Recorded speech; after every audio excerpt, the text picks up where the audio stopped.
A mage who was once humanity's strongest falls before a being that calls itself a god. Sealed in absolute darkness for 4,000 years, he's trapped with nothing but corpses and endless regret. Until one night, the consciousness of a bullied teenager bleeding out on the floor reaches into the void.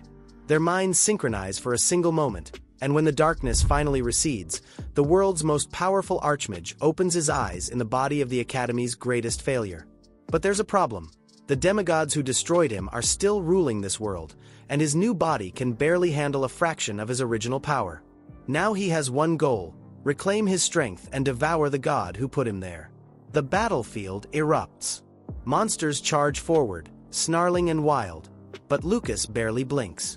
His eyes glow with power as massive crystal shards tear through the horde. Within seconds, the nearest wave collapses, but reinforcements emerge from the shadows. They stare at the floating man and demand his name. Lucas rises higher into the air, folding his arms with casual arrogance. He announces himself as the Apostle of Justice, the one who stands against the chaos devouring the world. He's Lucas Troman, humanity's strongest mage, a 9-star master. The enemies rage, screaming that no mere human dares oppose them. Lucas smirks and thanks them for the cliché line. He explains that people like him, who've achieved their dreams, naturally want to help the rest of the world. Call it volunteering. The monsters seethe, convinced this weakling can't possibly defeat them. That's when Lucas activates a colossal seal. Light floods the sky. He asks calmly what they plan to do about it, then waves his hand. An explosion thunders below. From above, Lucas watches the enemies who were bragging moments ago. He narrows his eyes and states plainly that humanity is far from weak. Then a voice behind him cuts through the air, accusing him of arrogance. A blinding flash forces Lucas to shield his face. The light slams into him like a freight train, and a towering figure materializes, declaring itself the law of this world, the force opposing disorder. The creature calls itself a demigod, the being humans worship as a god. Lucas lifts one finger and points out that he's never worshipped anyone. The demigod doesn't react. It says it can't stand by while a man destroys the order and laws built over millennia. Lucas leans forward, voice sharp, and fires back. How can a world with order look like this? The demigod extends a hand and says Lucas's abilities far surpass other humans, but a man will always remain just a man. Lucas flinches. Two enormous palms close around him. He tries to resist, but his mana won't concentrate. A voice whispers in his head that resisting a god is a sin. Lucas's eyes widen when he hears that mortals aren't allowed to challenge the divine. Brilliant light blinds him, and the voice repeats that his actions are a mortal sin. The hands drag him downward. The demigod tells him to befriend the impenetrable darkness inside the abyss, to never trust it, to suspect it endlessly until he begins to suspect himself.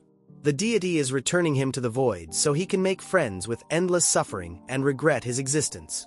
Hands cover Lucas's face as the voice recites the punishment given to a man who dared challenge a god. In the present, a young man slams into a wall. Fry gasps for breath as the bullies circle him. They flex their fists, cursing him for carrying such little money. One thug shakes a thin stack of bills in Fry's face, mocking him for being the third son of the noble Blake family. He grabs Fry by the hair and sneers that unlike his successful brothers, Fry's just incompetent trash. The leader leans in closer, adding that he actually likes that about Fry. While the others watch, the redhead continues, saying Fry isn't just a disgrace to his family but also the Academy's greatest mediocrity since its founding, a magnet for hate. Tears well in Fry's eyes, but his gaze stays defiant. The bullies notice. One decides Fry's asking for it.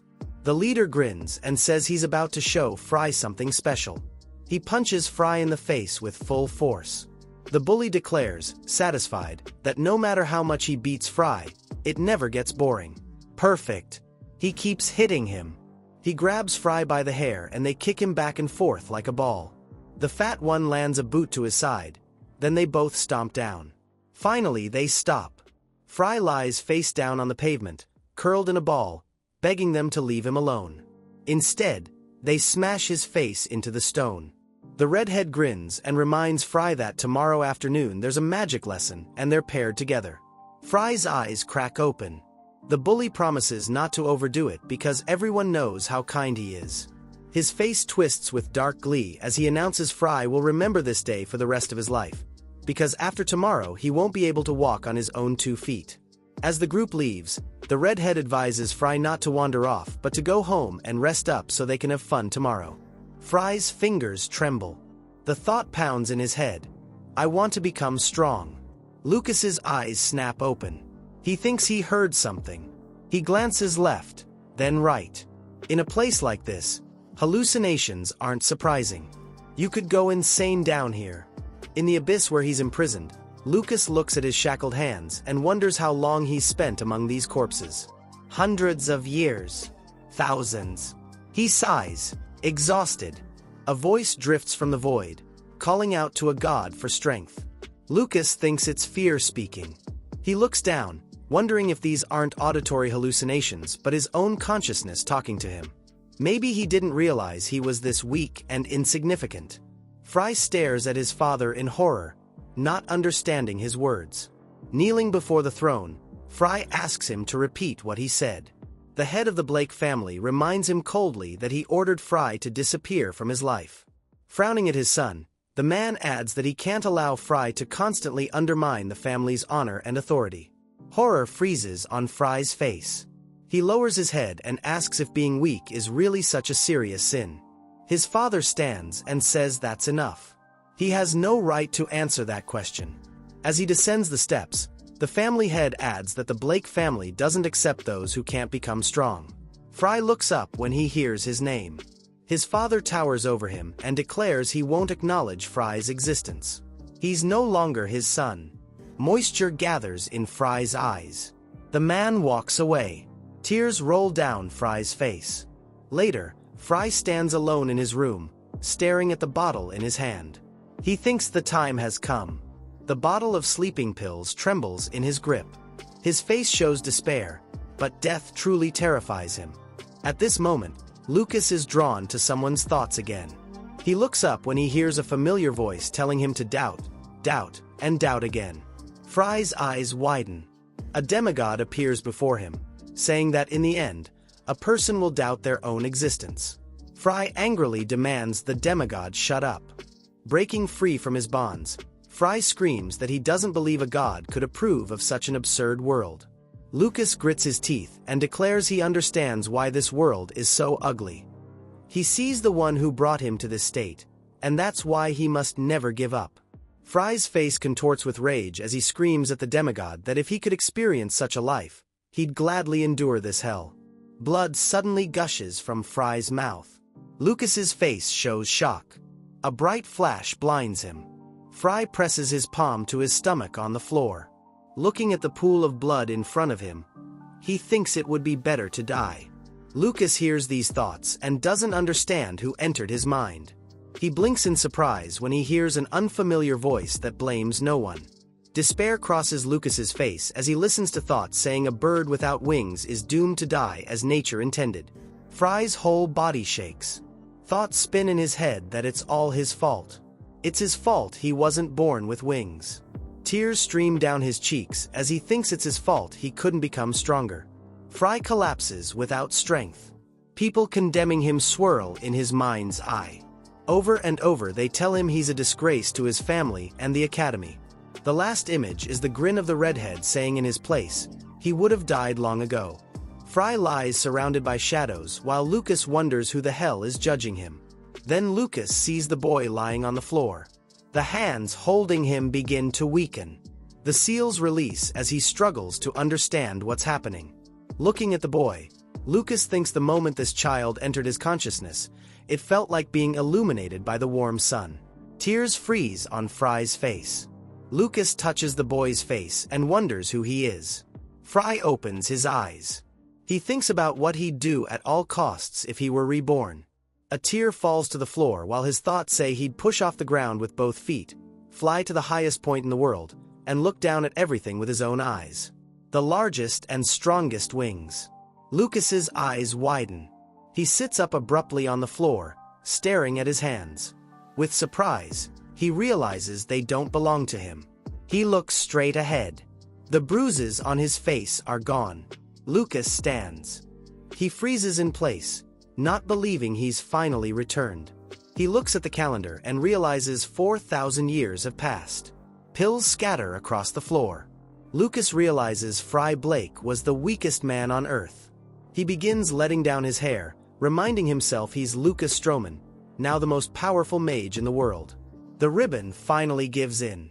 Moving forward, the wizard reasons that from now on they're one and the same. He goes to the window, thinking this child gave him freedom. Throwing open the curtains, Lucas promises to give him wings in return. He pushes the window sash open and looks out into the street. He inhales the air. Then he points his finger at the moon, mentally addressing the demigod who called himself a god. With determination, he asks the demigod to wait a little, and he'll devour him in one bite. His eyes light up as he promises to pay a visit soon. That same night, on an abandoned farm near the academy, Lucas glows with power. He's driving mana through his new body. Tension fills him as he realizes Fry's current body can't fully control his power. He accelerates, deciding to first replenish his energy. He also needs to lay the foundation for mana absorption. Lucas grits his teeth. To fight the demigod, he has to restore his previous strength as soon as possible and become even more powerful. All his movements connect to his memories. He extends his hand, convincing himself not to be greedy. He got this chance after waiting 4,000 years. Lucas closes his eyes, telling himself to cast aside his recklessness and tame his anger. By dawn, he decides he must now do everything in his power. The sun illuminates him. He opens his eyes. Mana envelopes his body. The wizard examines his strengthened body and decides he's reached the level of 5 stars. Suddenly he feels sick. Lucas simply throws up. Crimson liquid splashes onto the ground. He coughs. He realizes these are toxins that had been accumulating in Fry's body and mind for years. Lucas grits his teeth. He releases a stream of mana, shouting that he must completely cleanse himself so nothing remains. Meanwhile, the school day starts at the academy. The fat man catches up with David and asks why he came so early. David grins and says he's looking forward to today's sparring matches. Jack chuckles, assuming his friend just wants to tear Fry to pieces once again. He tells David to be careful, otherwise they won't have the opportunity to kick his ass anymore, though he doubts there's any living place left on Fry after yesterday. The fat man raises his eyebrows and says he saw the loser in the infirmary the other day. Fry grabbed a can of sleeping pills and then ran away. The guys continue toward the building, discussing that their victim decided to finally commit suicide and would definitely succeed in this. Everything ended with a bet and 10 food stamps. Lucas breathes heavily, standing in a puddle of toxins. He breathes quickly, trying to understand how much he's already vomited. He glances down. The toxins begin to evaporate in the sun. He can't believe all this came out of the teenager's body. He looks tiredly at the clouds. Gazing at the academy building, Lucas assumes the child has been through a lot, though not as much as he has. Suddenly, he realizes he's extremely hungry. So he heads to the academy cafeteria. Many students look around in surprise. Fry's eating his portions so greedily everyone thinks he hasn't eaten for a week. But Lucas doesn't care because he's hungry and all the food seems incredibly tasty. However, while he's chewing another portion, he admits that after 4 decades, anything would taste great. The students don't understand what's happening. Lucas walks down the corridor in a stream of students, thinking it's a joke that at his age he has to mess around with these appendages. He frowns, deciding there's nothing he can do about it. His body isn't 4,000 years old. He squints, deciding he has to figure out how this world works. After all, even in the shadows he saw the image of the demigod. He exhales calmly and decides there's no need to rush. Then he enters the classroom. Everyone turns to look at him. The gaze of the group of hooligans in the back row stands out especially. David immediately turns around and shouts that of course his classmate didn't do it and won 10 food coupons. His friend's indignant that the loser couldn't even kill himself properly. Lucas doesn't understand anything while the boys argue it was worth being a little smarter. He looks down. They're trying to trip him up, but he stops in front of the redhead in time. The scoundrel looks at him with a grin and says he was waiting for his friend. Lucas looks at his classmate, trying to understand the truth of his words. Someone calls his name. Jack puts his hand on Lucas's head and demands 10 food coupons from him. Then he swings and says it's because of Fry that he lost his coupons and he has to pay for it. While Lucas tries to understand what's happening, looking at the fat man's distorted face, he realizes they're not friends. In any era, you could meet such scoundrels. Then Lucas's eyes widen. While Jack pinches his cheek, Lucas realizes he's shaking. He can't believe he's shaking because of some idiot. The fat man can't stand it and shouts for the loser to give up his food coupons. He swings with his other hand. Just one maneuver and Jack flies to the floor. Boom. David's face shows shock. No one in the class can believe what's happening, especially the redhead girl at the very end of the audience. The confused fat man gets to his feet. Lucas remembers these guys are the same hooligans who tried to force Fry to give up his life. Jack frowns and curses. Rubbing the back of his head, he notices his classmate's gaze, then tries to strike again. Mana flies apart from Lucas's hands. He doesn't even move to throw the villain away from himself. The fat man flies into the wall under the dumbfounded looks of his classmates. Jack remains lying by the wall. Blood runs down his face. Lucas remains in place. He puts his hands in his pockets while the others try to understand what just happened. Then his eyebrows twitch. He covers his face with his hand. He feels embarrassed that he just did something like that to a child and mentally tells Fry to think of it as a special favor from the strongest archmage of humanity. Lucas heads toward the fallen man under the surprised looks of his classmates. David's still standing with his mouth open. Looking at the boy's back, the bully doesn't understand whether it's really Fry. It's impossible that a weakling like him could do something like that. The others are no less confused, and the redhead girl's cheeks turn pink. Someone enters the classroom and asks what the noise is. Professor Deal stands at the door. The boys awkwardly answer that Jack suddenly fell and isn't moving. The professor's surprised. He examines the lying boy and notices traces of mana use on his body. He's puzzled. He turns to the class, thinking none of the professors have the ability to use such a skill. But no one can explain anything. Soon another teacher enters and says that while Professor Dal takes care of Jack, he, Professor Kevin, will be in charge of this class. The boy simply lost consciousness and there's no immediate threat to his life. He'll wake up by evening. The others don't need to worry. The man looks around the class, then looks the other way, and his face reflects incredible happiness. Because the air in this classroom is truly delightful, all because there are many female cadets in this room. He finds Isabella, the quiet redhead, especially charming. The old man's face turns red and he remains silent for a few more seconds. Then he suddenly comes to his senses. His attention's drawn to the offspring of the Blake family. The girls are discussing their hatred of Professor Kevin, calling him a lecherous pig who runs around among the younger students. Lucas looks at the professor in surprise. He puts his hands in his pockets and hears Kevin note with surprise that Cadet Fry came to class today. Kevin's smiling. Lucas looks back at him, then the cadet sighs.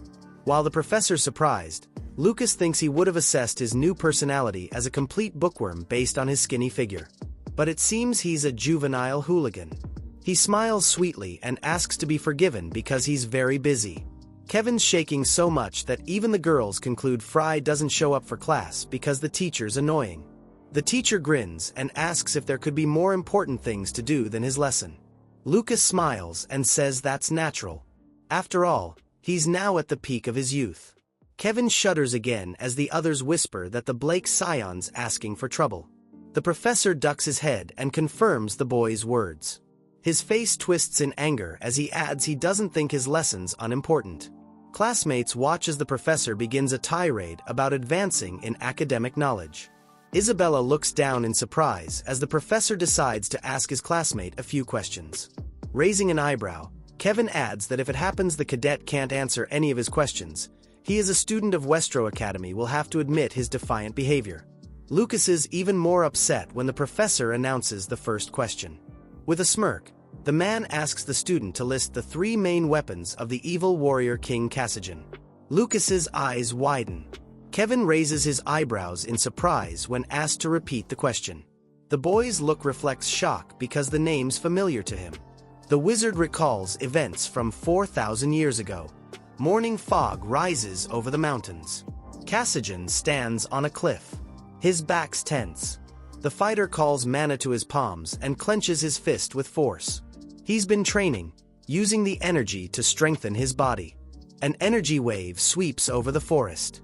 The king aims for the mountain. The wave's blow causes the peak to crumble into crumbs. Even the fog's drawn into the whirlpool. Cassian exhales. A guy who's come up from behind asks his friend to calm down, otherwise there'll be nothing left of the mountains. He doesn't want to leave all the local animals here to starve as soon as he destroys their homes. The fighter recognizes Lucas. Looking at the man's stern face, Lucas notes they haven't seen each other for a long time. Soon they return to the house of the strongest fighter. Lucas watches the owner of the house with a bored face. His face shows displeasure. He asks if Cassian will really continue training when he's finally met his old friend after so many years. But the man doesn't even think about finishing, offering his guest to drink tea and not be shy. Lucas takes the cup in his hands and grumbles that this ignoramus knows nothing except training and therefore never got married. The fighter stops. Lucas points his finger at his friend, and in response to his statement that a woman's heart is as impossible to understand as his, he yells that he has no problems. Heading toward the guest, Cassian notes that love for women has a sinister purpose of destroying someone's self-control. Bending over Lucas, he adds that desire makes the indomitable man unable to stand on his own feet. In response, he hears a demand to stop before his ears wither from his speeches. The fighter straightens up and says warriors should be motionless like a rock in front of women. Lucas looks at his friend darkly when asked if it's different from mages. The boy's eyes meet his. Then the wizard says if he were a girl, he'd date a stone if it turned out to be beautiful enough. He reminds Cassian to drink that damn tea. In the present, Lucas barely holds back his laughter. He pounds his fist on the table, not believing his old friend succeeded in life. If after 4,000 years he'd become a celebrity, the same idiot who knew nothing but training. That's insane. Kevin raises an eyebrow and asks the cadet what happened. Can't he really answer that question? Isabella's writing something in her notebook. The others are discussing that the professor caught Fry because it isn't even in the textbooks. The girl's face darkens while whispers spread that the old pervert's simply using the loser to boast about his knowledge. She stands up, addressing the teacher. Isabella puts her hands on the desk and says she doesn't think this question's related to their magic lesson. Her classmates look at the redhead in shock. Even Lucas opens his mouth, noticing the military tone of this pretty girl. Kevin looks at her questioningly. When the teacher calls her name, he curls his lips. Isabella leans forward and reminds him that Cassian was a real warrior. He only used mana to help himself during training. How could he be considered a mage? The redhead's face is serious. Rising to face her, Kevin admits the warrior king wasn't a mage. The professor approaches the student closely. Leaning toward her, the man clarifies whether she really wants to insult those who followed the path of a magical warrior. Isabella's a little embarrassed but replies this question's simply not the essence of their conversation. The class closely follows what's happening. Lucas turns around and says the teacher himself insulted the warrior king. Lucas remembers his friend and thinks the real Cassian would have killed anyone who called him a magical warrior. Kevin draws his eyebrows together. The girls shudder when the teacher says this'll be a rather funny discussion. The villain grabs the student by the shoulders and offers to continue discussing this issue in his office alone. Isabella throws off his hand and demands he explain her behavior. Kevin looks at his palm in surprise. Then he looks gloomily at the girl and says at first it seemed to him she wasn't like that at all, but she has no manners to say so. Isabella looks at the teacher in fear. Leaning toward her, the man demands she answer the question asked earlier. From behind, a voice says Cassian's weapons were the gloves of King Ho, the belt of the giant, and the necklace of the storm. The teacher freezes. Then he turns around in surprise. Lucas puts his hands behind his head and adds the warrior king didn't use anything except those 3 items. Putting his elbow on the back of the chair, He mutters his friend didn't listen to him when he advised him to be a little more fashionable. Especially the necklace, that ugly thing he wore everywhere. Then he comes to his senses. Everyone present's looking at him with wide eyes, and he even thinks he was wrong. The professor frowns and says that's the correct answer. Raising his fist, Lucas happily declares he couldn't answer it wrong. His classmates think Fry's acting a little strange today.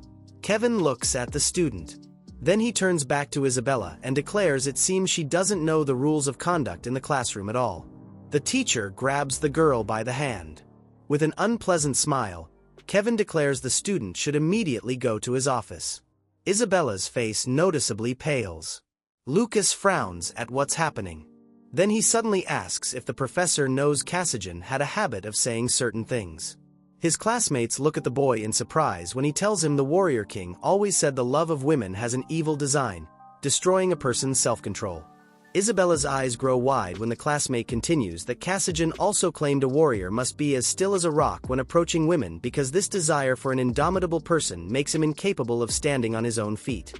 The professor's eyebrows rise when the student finishes that someone who fails in these aspects is no better than an animal. Kevin looks at the insolent cadet and asks what the meaning of his words is. In response, he hears it was just like that. Closing his eyes, Lucas admits his friend was a little mistaken in these aspects. After all, Professor Kevin stands perfectly well on his own feet. The man's face distorts as the meaning sinks in. The entire class is terrified when the professor barks out the student's full name. He grits his teeth in anger. Isabella's mouth drops open in surprise. Pointing a finger at the cadet, the teacher asks if he's gone crazy after answering one measly question and suggests they see how far this troublesome individual will take him. Kevin's face shows confidence when he reminds him that if the boy gets any of the questions wrong, he'll have to take responsibility as an academy cadet. But Lucas only smiles, expecting the next question. The professor turns pale and begins to sweat. The other students' mouths drop open in shock. David looks surprised too. Isabella raises her hand to her face. Lucas smirks, looking straight ahead. Kevin stands at the desk, saying that's the right answer. The man opens his mouth wide and thinks it's impossible because even the professors of this academy don't know the history of the era of light. Lucas claps his hands and announces it's time for lunch. The teacher flinches in fear when the boy slams his hand on the table and calls him. The cadet asks with a slight smile if he has any more questions because he's hungry and wants to leave. The professor's shaking, sweating. He doesn't understand how a young guy could know in detail the history that was 4,000 years ago. Lucas's face looks relaxed. Kevin grits his teeth tightly. Then he lowers his head down. The student immediately runs out of the office as soon as the teacher says that's enough for today. The man looks down, still shaking. Isabella's eyes widen in amazement. White clouds drift in the blue sky. Lucas walks through the grounds, humming a cheerful song about food. Suddenly, he turns around when someone asks if he's going to lunch. His friend's standing behind him. He looks at her seriously. The girl blushes slightly, waiting for an answer to her question. Then Lucas turns around and walks away, ignoring her. She lowers her head, looking after the student. Then she takes a step forward. Isabella comes closer to the mage. She follows him, but he doesn't pay attention to her. Then he touches his face. He turns around abruptly and rudely asks why this girl's following him. She answers she's also going to lunch this way. Lucas raises his hand and says she's talking strangely, but the student explains this is her family custom. The cadets enter a large building. There are many plates with delicacies on the table. Isabella opens her mouth wide in surprise and asks if the guy can really handle all this alone. They sit at the same table, and Lucas says after a 4,000-year hunger strike, he now worships every meal. He takes a bite of meat. The girl asks what he means, and he replies she continues to pester a very hungry man. The student looks at her tray and explains she simply couldn't find a more suitable place to eat. There are large windows behind them, and the witch asks how the boy knew the history of the era of light. The other cadets walk around the dining room while the students say 4,000 years ago, the era of the 4 greatest people began, and it's called so because they were the greatest magicians in history. Lucas chews his food vigorously. Then he closes his eyes and mentally tells himself to just sigh. He looks at the girl and thinks several millennia have passed, but magical development has only degraded. He frowns and assumes this is the work of demigods. Isabella silently looks at Lucas. She imagines the face of the warrior Cassigen, who was one of the greatest people who became luminaries in the history of magic. Then she imagines the sage Shuhei Weissman. After that, the student remembers what the Black Witch Iris looked like. The boy opens his mouth in shock when she says her idol's the strongest mage, Lucas. She holds up cutlery in her hands, saying this man was truly great. Lucas chokes when the student says she'd ask him to marry her if he were alive. Then he begins to laugh, and she asks why he has such a reaction. The boy wipes the tears from his eyes and replies the girl's still so young but already getting married. Isabella blushes. Lucas says he's not interested in children, and she screams she didn't ask him to marry her. The other cadets turn to their screams, not understanding what kind of strange company they are. The boys glance at each other, discussing the way the girl's following Lucas. The young mage sweat drops and asks if this is the same smug girl who recently competed for the top spot in the academy. He crosses his arms and adds that even David's been rejected by this student more than once. The boy furrows his brows in anger, and his friends quickly explain they didn't mean that at all. The boy turns away from them. Lucas and Isabella are chatting actively. The boy says with an angry expression the protagonist's really annoying him today. The girl carefully cuts a sausage and mentions the last question Professor Kevin asked. She falls silent, watching Lucas absorbed in his meal. Then she puts a piece in her mouth and explains she's referring to the 3 directions of research of the sage Shuhei. The student closes her eyes and says the boy answered that question by mentioning assimilation, evolution, and conflict. She chews carefully, saying before that she'd only known about assimilation and evolution. The boy looks at her tiredly as she slaps her hand on the table. She asks with a serious face what the sage's latest research was. Lucas takes a bite of bread and puts another plate aside, asking what the girl's current research level is. She looks straight at him and says she's at the 3-star level. His cheeks are full and he replies that's quite good for her age. Isabella looks straight at him, saying it's not the first time she's noticed Lucas speaks like a man who's lived a long life. Lucas picks up the plate and says his life has been long, nasty, and long. He then drinks from the plate, and the student asks if they're the same age. The boy wipes his mouth and replies it could be true or false. The girl doesn't understand what he's talking about. Dirty dishes pile up on the table. Lucas leans back in his chair, saying he's very full. Isabella stands up, surprised he's already eaten everything. He picks up his huge pile of dishes and replies the girl's eating too slowly. She puts her hands on the table and reminds him he still hasn't answered her question about the essence of studying conflict.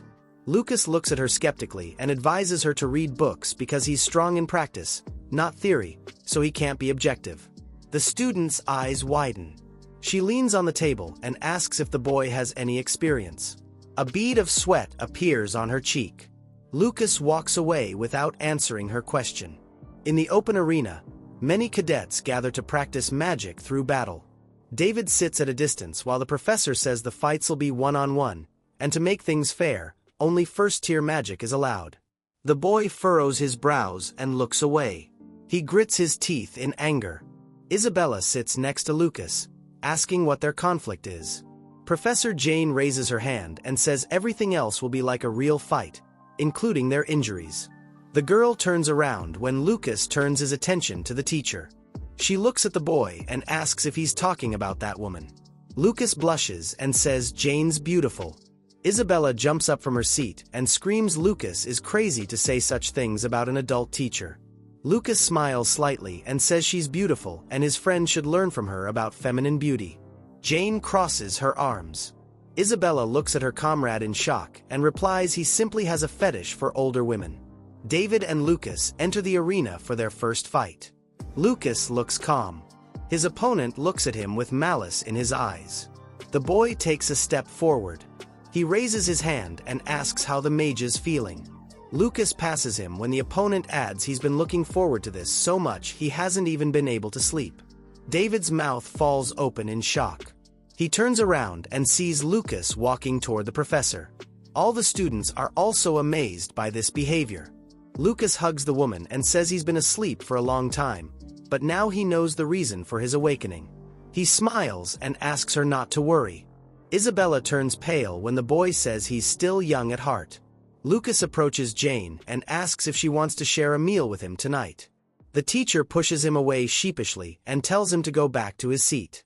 The students raise their hands in horror when the boy says the professor will treat him to dinner if he wins. He has a sly grin on his face. David stares at him while the other students shout he can't beat this guy. The woman winks at the student and agrees to such conditions. Lucas turns around, saying he remembers her promise. The woman's legs are twisted. Her cheeks are burning and she sighs heavily. Lucas looks at her with a smile, and she thinks this isn't right. The boy turns away and fixes his hair, and the woman thinks her heart isn't right to flutter because of such a young mage. David clenches his hands into fists and asks if Lucas is crazy. The boy silently looks at his opponent, who adds he didn't expect he liked this. Lucas begins to massage his shoulder, saying he doesn't need it. His enemy's eyes are bright red. He places his hands on his waist and says Lucas still doesn't understand the situation he's in. He smiles creepily and threatens to rip out his vocal cords first. While Lucas picks his nose, David says he'll then crush his limbs. He raises one finger and adds this day'll be the last day Lucas stands on two legs. Lucas looks at him silently. With a serious face, he replies that with the magic of the first star, the enemy won't be able to inflict such damage on him. The redhead raises his hand and says his name. The professor extends her hand forward and shouts the fight's beginning. All the students raise their fists up and shout loudly. David smiles slightly and uses the Stone Rage skill. Then huge boulders grow from the ground. The student raises his hand up, causing the stones to float. The students watch the fight closely, shocked by this move. One of the students crosses his arms. Isabella's eyes widen. She turns to Professor Jane, asking if she said only first-tier magic could be used. The woman turns around and replies David's not breaking the rules. The girl opens her mouth wide, asking how that's possible. The mage frowns and says this is a secret technique passed down only within his family. The boulders are floating in the air, and the young man adds although this technique's strong, if all the conditions are met, even a first-tier mage could use it. Lucas stands in front of him, saying the secret technique's a symbol of the family and his opponents using it to mock a person. David stretches out his hands and asks if he's scared. Lucas raises his hand and answers in the negative. A magic missile appears in his palm. All the spectators freeze in surprise. Isabella's mouth opens and she begins to sweat. Lucas looks at the object and says it's quite a bright color.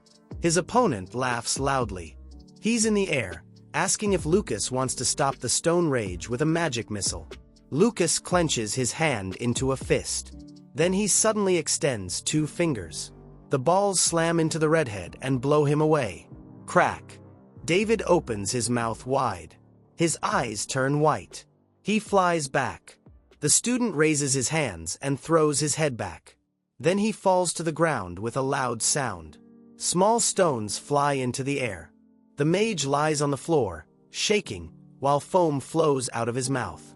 The students open their mouths in horror. One of them grits his teeth and sweats. Isabella freezes in surprise. Jane touches her face, watching the fight intently.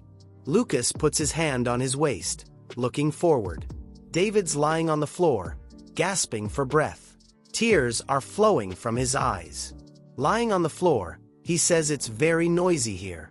Two boys are sitting in the stands.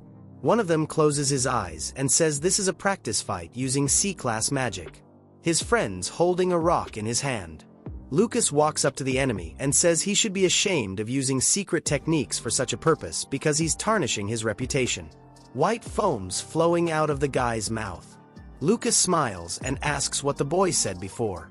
The blue ball's shining brightly. He takes it in his hand and asks if his enemy said he planned to crush his limbs. David's eyes widen in fear. Lucas stands in front of him. He begins to beg him to forgive him. The boy's crying, looking at the strong opponent. Lucas throws a rocket forward with his finger. The redhead screams loudly in pain. He closes his eyes, squeaking loudly. Then he raises his hand, trying to protect himself. Lucas smirks and says he himself chose this scenario, but now he's clearly not happy. Isabella covers her mouth in horror. The boys are in the arena, and she says this is too much. The girl turns to the professor and says the winner's already been decided, so it's time to stop the fight. But Jane replies David hasn't yet announced his surrender. The woman crosses her arms, loudly calling out the name of the student. She looks sternly at the girl. While David's lying on the ground, the teacher says the opponents should fight as if it's a real fight. She looks straight ahead and adds the path of a magic master can't be walked by relying on hesitation in a dangerous situation. Isabella looks at her silently. Then she looks down sadly. Lucas's eyes are shining brightly. His opponent's lying face down on the floor while Lucas assumes he doesn't like the role of a victim. He puts his hands in his pockets and says the world's getting worse because people like David call themselves magicians. Then he grits his teeth and says his rival should never do this again because it'd be better for society. He takes a step forward. Then he leans closer and says with a smile he's joking and doesn't really mean to break the loser's limbs. Then he turns around and says he's kind so he'll stop at David's legs. The guy's sobbing, looking after him. Then he closes his eyes and sighs heavily. Lucas turns around. When he starts to speak, the guy's eyes open wide. He freezes, and Lucas says he has 2 legs. He smiles and summons a magic missile. The loser's eyes widen in fear. In Lucas's palm, a ball's shining brightly. This object's reflected in his opponent's eyes. Lucas raises his hand up and David sits up, gesturing for him to stop. Then he opens his mouth wide and screams loudly. His friend stands to the side, saying Lucas isn't bad at all. The blonde mage looks down silently. Then he turns around. They walk toward the castle. There's a crowd of students inside discussing the fight. Students stand outside, saying David's leg was broken so he was sent home. There are also many cadets in the auditorium, saying he deserved it because he was quite nasty and now the atmosphere in the academy's nicer. The young mage looks away, seeing someone. Lucas walks down the hallway while the other students think he might have made a deal with the devil. Suddenly a stranger approaches him and asks his name. Lucas looks at him and asks who he is. Dan smiles slightly and replies he's a 4th year. The mage with an impartial expression notes he's his senior. His gaze is intense. The 4th year's eyes are shining brightly. He raises his hand and invites him to the Troman Brotherhood. Lucas looks at him, stunned. Duman touches his face and guesses Lucas must have heard of them since he's a student at this academy. He introduces the group of students that represent Westro Academy. There's a ring on the boy's finger. He says not everyone gets the chance to become one of them because only those who were chosen by them can join. Dan explains with a smile it's a rune ring confirming membership in the Brotherhood, and the decoration was personally done by Master Proteus. Lucas sweats and thinks they're using someone else's name as they want. Then he turns around and touches his face, thinking about how he has no lineage now. Dan closes his eyes and says that's not all. He raises his hand in shock when Lucas refuses his invitation. The boy turns around when someone asks him to stop because Lucas isn't the type to be tempted by this. The youth suddenly turns around when he hears an unfamiliar voice. His face is calm. Duman bows to him. Lucas looks at them in bewilderment. The stranger remains silent, not taking his eyes off Lucas. Then he walks forward and introduces himself as the leader of the Troman Brotherhood, Pierre June. He extends his hand to the side and says he supports his friend's desire to see Lucas with the Troman rings. The blonde smiles mysteriously. Lucas looks at him silently. Then he lowers his head down. Pierre puts his hands behind his back, and Lucas thinks he's young but has a good level. Then he waves his hand and says he doesn't want to join but asks what he'd become when he joins. Then he turns around and adds he won't take anything from them, so he offers to live in harmony. Duman clenches his hand into a fist in anger. Pierre turns around, stopping him with a gesture. The guy sweats and apologizes. The leader of the Brotherhood carefully watches Lucas leave. There are people in festive clothes near the building. There's a lot of food on the table. The professor rests her cheek on her hand and says she's fulfilled her promise, but she doesn't understand why there's suddenly one more mouth. Lucas looks at Isabella and says he told her to leave. The girl looks down and says they can ignore her because that's not what she came here for. Lucas jumps up from his seat and shouts for her to leave already because they should at least understand a little bit about the situation she's in. Jane smiles when the student says she can't find any information related to that battle anywhere. She eats, asking what she should do if the woman doesn't tell her anything either. The professor opens her mouth wide and asks if Isabella's talking about Cassigen's training method. The girl's eyes widen in surprise and ask if the teacher knows about it. Jane closes her eyes and replies she's heard a little about it at a magician's research conference. She remembers herself in the library and adds no matter how much she looked for this information among the manuscripts, she couldn't find anything. The professor smiles and says she'd also be interested in hearing about it if Lucas knows about it. Lucas takes a sip. Then he gets up from his chair and walks forward. The woman's cheeks immediately turn red. He hugs her from behind and says he can tell her something better. He smiles slightly and asks her to meet him in her room after dinner. He leans toward her, and she thinks something's wrong with her. Suddenly their lips are too close, and the teacher thinks her head and heart are working separately. They shudder in fear when Isabella slams her fist on the table. She opens her mouth wide and screams the boy can't do such a dirty trick to the teacher. There's a full moon in the sky. Lucas stands by the fence. He looks down. The academy's protected by a barrier. He thinks he thought the traces and reminders of the demigods had completely disappeared. He stands alone, thinking even after 4,000 years, the information about them remains unchanged. He puts his hand on his cheek and assumes now there are those who fight in the name of the four great ones. Suddenly his girlfriend approaches. He silently looks forward. The girl blushes, her eyes wide. Lucas turns around and she freezes in embarrassment. The lantern's shining brightly, and he says he wants to ask the girl something. She looks away, and Lucas asks who's the strongest in this academy now. Isabella with a tear on her cheek says Lucas is just like a kindergartner. He raises his finger and asks who's the strongest among them all, including the students and teachers. The student closes her eyes and reminds him he still hasn't answered one of her questions. Lucas leans on the fence and says if she tells him, he'll answer too. Isabella smiles happily. There are glares from the light on the water, and the girl says among the students, Pierre's the strongest. Among the teachers, Professor Dio and Adelia. Then she raises her hand and adds her aunt's still the strongest.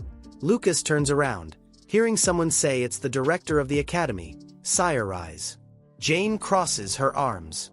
She looks ahead and says Sire Rise is a 6-star mage whom everyone in the kingdom calls Eternal Ice. Lucas opens his mouth in surprise when he hears her level. He places his hand on the fence, and the teacher says theoretically mages can reach 9 stars, but the last one to reach that level lived about 3,000 years ago.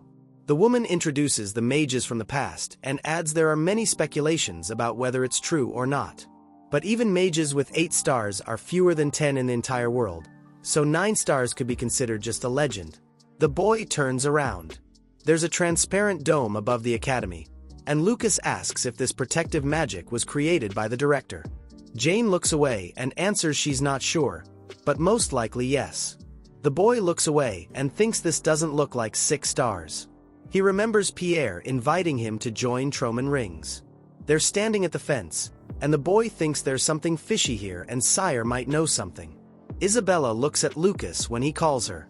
He looks away. She's standing next to him, and the boy thinks he won't tell her yet because he doesn't yet know how things are with the demigod and he can't drag an ignorant person into all this. Then Lucas looks down and says he probably needs to level up to 7 stars. The professor looks at him and says that'll take at least 10, maybe 20 years. Lucas closes his eyes and notes if he tries hard enough, he can finish it during the holidays. The woman smiles and says his wishes could come true someday. The student turns around. Jane flinches when he looks at her. He hugs her from behind and says not only does he have big dreams, but his love too, and asks if she wants to check. They turn around when Isabella makes a loud noise on purpose. She raises one finger and says they should be careful because she might tell her aunt everything they did here with the teacher. Lucas frowns angrily. Then he walks up to the railing and says he doesn't like brats. The woman turns away and agrees with the boy, and the girl screams loudly in rage. She approaches Jane and asks her what she means, but she doesn't answer her. The lanterns illuminate the embankment. Lucas leans on the railing and thinks about how he won't rush because he needs to do what he can do right now. He looks straight ahead. The full moon's shining in the sky, and Lucas comes to the conclusion this is the safest way. 2 weeks later, someone on crutches walks down the hallway. The students turn around, hearing loud screams. David walks past them, screaming he can't lose to a talentless person like Lucas. He's ready to kill him. The classroom door suddenly opens. Lucas is reading a book while his former rival screams loudly he won't get away with this. He grits his teeth and screams he'll make him regret being born into this world. David's eyes turn red and he declares he'll call all the guys to deal with Lucas. Suddenly, Lucas summons a magic missile and fires it at the villain. David flies a few meters and falls to the floor. The students look down at him. The guy's lying on the floor. His nose is broken and he returns home again. In class, Professor Kevin notes David wanted to perfectly raise his broken nose. Lucas walks along the corridor of the academy and thinks this is a trifle. There are many students around, and he thinks he didn't expect much from these boys, but they must have at least some level. After all, this is a prestigious institution, the elite Westro Academy. Then he looks to the side and thinks this is a problem because in order to get used to using mana in his new body, he needs to fight more. He stops when a male voice behind him asks if he's the man who turned David into a rag. Lucas turns around and the stranger offers him to go out. The villain smirks and asks if he's good at magic. Alex and Lucas stand opposite each other. The other cadet stands to the side, watching them. The students surround them. The bully raises his hand and says people like Lucas just piss him off. He glares at Lucas and insults him for what he did to his brother David, whom he cares about very much. The boy sweats in embarrassment when Alex asks how he's going to answer for David's broken leg and nose. He turns around and asks if Alex is scaring him now or not. The bully raises his hand and asks how dare Lucas talk to him so rudely. Lucas grimaces in anger and thinks they're brats. The bully grits his teeth and asks if Lucas thinks he's all-powerful after defeating David. The boy yawns when Alex says he rose in the last Platic competition. He raises his hands and adds today is Lucas's funeral. They stand opposite each other, and Lucas says Alex brought a poor first year into this crowd of people and is now bragging to him. Lucas raises his hand, and the bully tells him not to be afraid and they're just watching. He frowns and notes he won't need a crowd to deal with the pathetic worm. Lucas immediately summons a magic missile and throws it at Alex. The bully flies several meters away and knocks down 3 students. He falls down and everyone around him too. The students grit their teeth, looking at their comrade. The villain lies on the floor, not moving. The students surround him and shout they shouldn't attack when someone's talking or transforming. Lucas raises his hand and says he just suddenly found it funny what he's doing here with brats like them. The students glare at him, shouting at him to watch his language. One of the villains furrows his brows and shouts he's the eldest son of the Galad family and his name is Gokarex. The other guy grits his teeth and says he's the second son of the Pinalak family and his name is Frix. Lucas opens his mouth wide and calls himself a magic missile. He then throws it at the guys and knocks them down. The students run forward to catch the mage. Lucas summons another missile. A blue light appears in the room. Lucas sits on the body of one of the guys and says in his head they're brats. He closes his eyes and thinks there are only weaklings here. And at this rate, he'll sink to their level. The academy building's visible. The boy's lying on the table. He opens his eyes when someone asks what he's doing here all this time. It's Isabella who comes up to him. The girl places her hand on his waist and asks if Lucas knows that because of his frequent use of the magic missile, the other students nicknamed him the Death Missile. The boy's cheeks turn red and he thinks they embarrassed him. He slams his hands on the table and shouts he has no chance of using anything stronger. The girl looks at him in surprise. His long hair's shining, and she notes he's very cute. The student drops her book when Lucas asks why she came. He looks at her in confusion when she replies she did as he asked. Isabella introduces the monster and states she knows troll blood's effective in sealing, But if you mix it in a ratio of 7:3 with magic water, the result will be simply incredible. Lucas closes his eyes and replies if it came to that. Then the blood of a half-troll would be even better since their energies are mixed in a special way.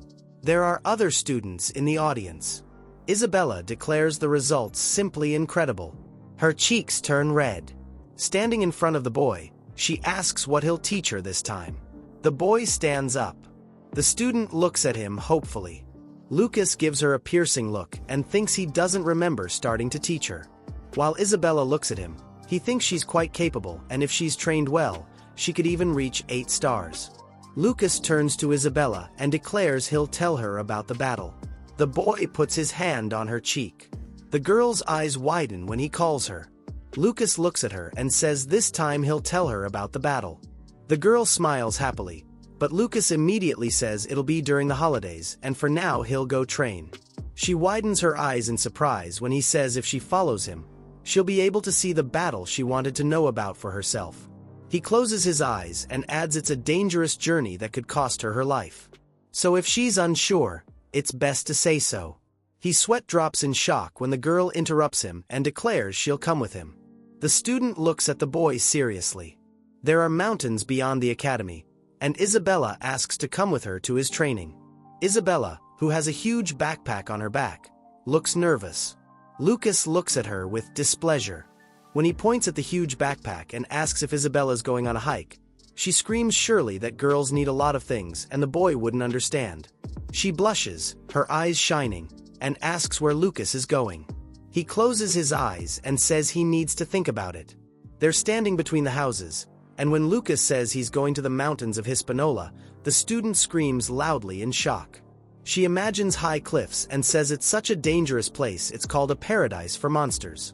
She throws her backpack on the ground, saying the boy seems to be trying to catch her off guard all the time. Isabella unfolds a large map, and with red cheeks and an open mouth, she looks at it along with Lucas. Looking at the drawing, the girl says even using the teleport from Hispaniola, the journey'll take about a quarter of a day. And besides, there'll also be a huge number of terrible monsters along the way. The student puts the backpack on her back again. Lucas asks if she's afraid, but she asks him not to underestimate her.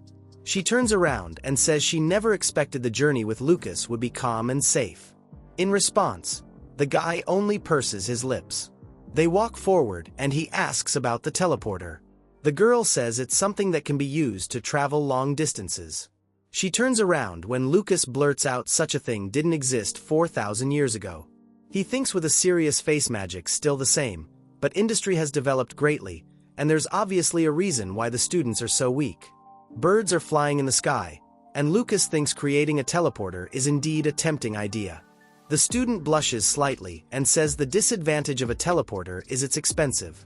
They're walking down the street, and she says it'll be expensive because it's quite a distance from Kashoni to Hispaniola. Lucas's mouth drops in horror when he hears it'll cost about 10 gold pieces. The girl looks at the mage in bewilderment as he begins to rummage around in something. Lucas finds only 1 coin on himself and thinks it's strange because the owner of his new body was an aristocrat.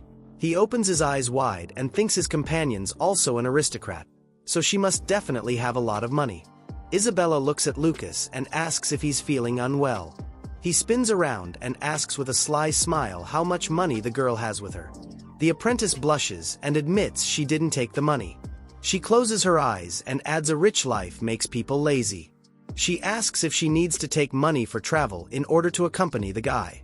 Lucas raises his hand and shouts for his companion to go home right now to get money, and she shouts their journey begins with earning money for travel. Lucas opens his mouth wide, shouting she's talking nonsense when she herself brought such a lot of stuff. The apprentice closes her eyes and answers it's different because girls need a lot of things. Then they continue on their way, and Lucas thinks they'll probably think of something when they get to the capital. The sky is blue. The guy asks the girl if she's ever worked, and she says no. The port's visible. The students stop, looking straight ahead. They both open their mouths in surprise. In front of them is a huge ship. Lucas frowns and asks if it's free. Isabella replies it's only free for academy students. There's a line to the ship, and the guy says now he understands why there are so many cadets there. He raises his hands and suggests the food's delicious too, and the student confirms she's heard about it too.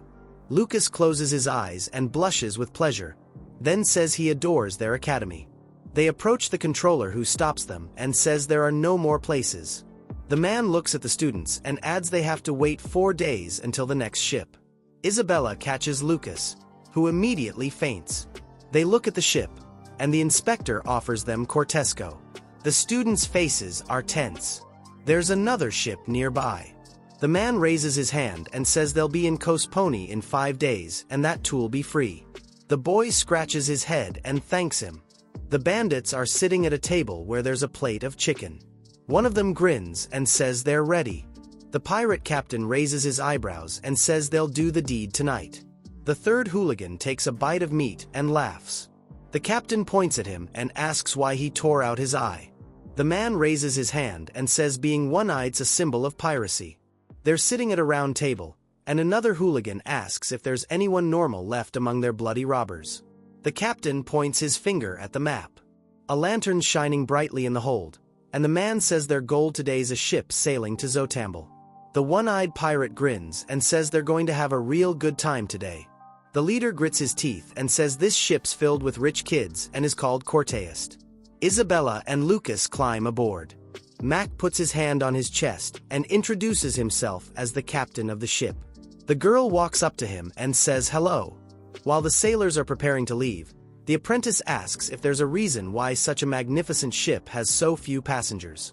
The man raises his hand and says this ship's sailing near the Ossel Islands where pirates appear. The apprentice's mouth falls open in fear, and Mac tells her with a smile not to worry. There are 2 more ships sailing near the ship, and the captain says they're guarded by 4 star mages. A woman seen with streams of water around her, and Mac says they're trained in the magic tower of the Batlum. The man's surrounded by a red light. The mages look tense as if they're ready to fight at any moment. Lucas yawns when his companion says then they're really safe. The captain smiles and says if the pirates had a head on their shoulders, they wouldn't dare to attack a ship protected by the Empire's warships. Suddenly Mac turns around sharply. The girl's mouth falls open in fear. The pirates have boarded the ship. There's fog around the ship. The man's covered in sweat from fear. Isabella's eyes widen. Lucas frowns angrily. There are streams of wind above the ship. The warships are sunk. From the deck of the pirate ship, the sea robbers are looking at the passengers and crew of Cortesco's ship, readying 5 cannons. Their captain, with a mohawk and a thick beard, laughs madly, opening his mouth wide in anticipation of the attack and plunder. A few minutes before, the pirate spotted 3 ships on the horizon through a monocle. The one-eyed pirate grits his teeth and asks what they're going to do. The leader looks away and says someone will take care of everything. A monster stands in the distance, and the captain explains it's their special guest, whom he invited with difficulty today. The undead opens its mouth wide, screaming loudly in an incomprehensible language. The monster then takes 2 blue balls. There's a fog of mana on the ship, and the leader explains it's a lich named Duller. The one-eyed bandit opens his mouth in shock and begins to sweat. He hides behind his leader, screaming in fear. The pirate leader grits his teeth and says he's acting like a child. There's a purple mist around the lich, and the bandit says seeing this monster's so scary it's like a nightmare. He raises his hands and says he thought the captain was really crazy to go to Cortesco. His leader replies he talks too much. Then the bandit turns to the chief and calls him a true pioneer who could open a new page in the history of pirates as he'll sign a contract with Duller. The monster raises one hand. It opens its jaws wide. Its eye sockets glow brightly as it summons an ice spear. Suddenly ice blocks emerge from the seawater. The sorceress from the magic tower guarding one of the 2 warships freezes in shock as she watches the ice weapon appear in the air. The mages on both warships accompanying Cortesco raise their heads to the sky, wondering in horror what's looming above them. The dark-skinned sorceress quickly activates her blue mana, wanting to strike at the ice weapon in the sky. The muscular mage follows suit, also activating his powerful firepower. The sharp ice chunks are already starting to fall, heading straight for the 3 ships. The woman raises both her hands up, using her skills. Suddenly she closes one eye and screams loudly. The ice shards fall straight onto the ships. The pirate leader opens his mouth wide and laughs loudly, shouting now they'll go and make some money. His subordinates raise their hands up, shouting in approval. The robber approaches the lich and says it's simply incredible how he blew up those big warships at once. The monster turns around and says it's strange. The captain shudders and thinks he's very scared. There's a purple fog around the lich, and Duller says there were 3 of them. He turns away from the man and adds he definitely summoned 3 ice spears. The ship sinks, smoking, and Duller asks why the 3rd ship remained unharmed. The robber puts his hands together and reminds them they warned the lich beforehand not to touch the ship. A bead of sweat appears on his forehead, and he adds there to use these people as hostages. The monster turns around, and the man even squeaks in fear. He looks down and thinks this little skull's very nasty. The monster looks at him and says he did it with the intention of blocking them, and it'd be quite annoying if they tried to run away or fight back, but the blow wasn't strong enough to sink the ship. The pirate looks at Duller in confusion and asks what he means. The lich's eye sockets glow brightly, and he says there's something on this ship. Max stands in the middle of the ship, shouting for the cadets to calm down and follow the sailor's instructions. A boy sits in the distance while the others run. His face is hidden in the shadows, and he laughs. Lucas and Isabella look away. The girl's eyes widen in shock when she sees the warships are destroyed. The boy looks at her seriously. He then pats her head and tells her to calm down because they're just pirates. He looks at the water and says he's more worried about something else. The ships are sinking, and Lucas says there were definitely 3 ice spears, but the one that was supposed to fall on this boat disappeared along the way. The girl looks straight ahead, asking if Lucas did this, but he says it wasn't. He then lowers his head down. He imagines the monster and thinks he felt a wave of mana approaching, but he was unable to stop it. The boy remembers the encounter with the enemy and thinks when he looked at the demigod like that. His mind went blank for a moment, and it seems he's still in the grip of those memories of being locked in the abyss for 4,000 years. Lucas furrows his brows angrily and begins to sweat. His hands shaking, and he mentally tells himself to calm down. Then he clenches his hand into a fist and thinks it's the mana of the undead, not a demigod. Isabella comes up to him and asks who stopped the attack. Then Lucas touches his face and closes one eye. The stranger's sitting to the side, and the guy says he doesn't know who it is, but they should definitely meet. Suddenly a shell hits the ship. The cadet screams loudly in fear. The robbers quickly jump onto the ship. The ladder falls down. The villains are holding weapons in their hands, screaming loudly. The pirates attack the passengers and crew. Lucas and Isabella stand in the middle of this chaos. Suddenly, someone loudly stomps their foot on the floor. The entire crew of robbers stands on the ship. The villain grins and says he finds it funny because this ship's burning hotter than he thought. Mac raises his sword, standing in front of the students, while the bandits shout they'll be able to play and eat forever if they succeed. The leader smiles widely. Behind him stand his subordinates, and he asks how the rich and dreamy cadets are doing.